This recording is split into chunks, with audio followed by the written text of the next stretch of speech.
Әлеуметтік жаңғырту, басқару жүйесінің тиімділігін арттыру, кәсіподақтармен байланысты күшейту. Осы мәселелер желілік менеджерлердің екінші кездесуінде талқыланды. Форум Самұрық-қазынаға қарасты компаниялардың әр аймақтағы өндірістік бөлімдерде жұмыс істейтін басшылардың басын қосты. Мен ойлаймын, сіздердің иықтарыңызда үлкен жауапкершілік бар.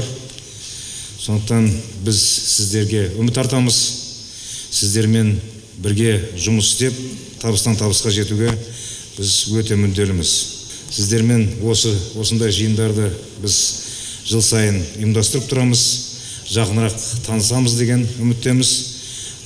Егерде жаңағыдай білім жетіспей жатса, тәжірибе жетіспей жатса, біз жаңағыдай семинарлар ұйымдастырып, оқулар ұйымдастырып, сіздердің осы қызмет бабында жүйелі түрде өсулеріңізге біздің өзіміздің міндетіміз деп санаймыз.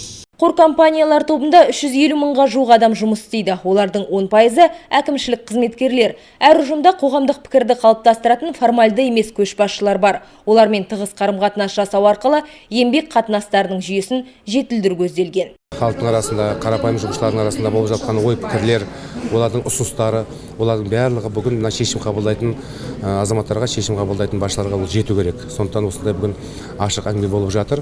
Себебі бүгінгі жиналған адамдар көбісі мына цех бригада басшылары, көбісі мына үлкен осындай еңбек майданында жүрген азаматтар, бүгінгі нағыз жұмысшылардың арасындағы хал ахуалын біліп отырғандар, жұмысшылардың арасындағы ой пікірлерін біліп отырғандар, соны жеткізе білетін адамдар.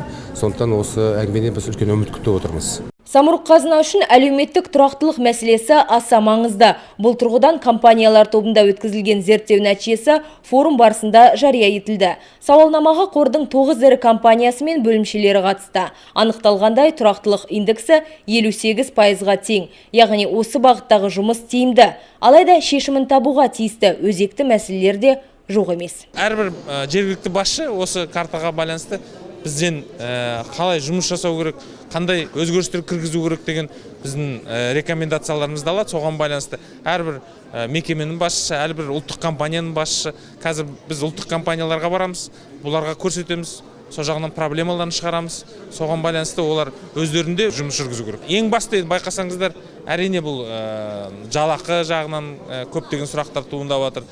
Мына кәсіби деңгейді өсу жағынан, жаңа айтып кеткенде кредиттер жағынан 70%-дан көбінің көлемі кредитпен басылып отыр біздің жұмыскерлер. Сол жағынан қандай жұмыс жасау керек, мүмкін банктермен бірлесе жұмыс жасау керек. Жергілікті жердегі әрбір басшының қызметі осы әлеуметтік жауапкершілік көрсеткіштері бойынша бағаланбақ. Сонымен қатар басқарма төрағасы инвестициялық жобалар, стратегия, шығындарды қысқарту жөніндегі іс-шаралардың барысы туралы баяндап берді. Терең жаңағы информация жеткізді бәрімізге.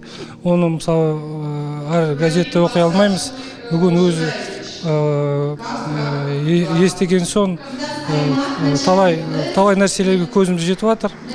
Біздің жаңағы компанияларымыз жалпы Самұрық-қазынаның болашағы болады деп есептеймін.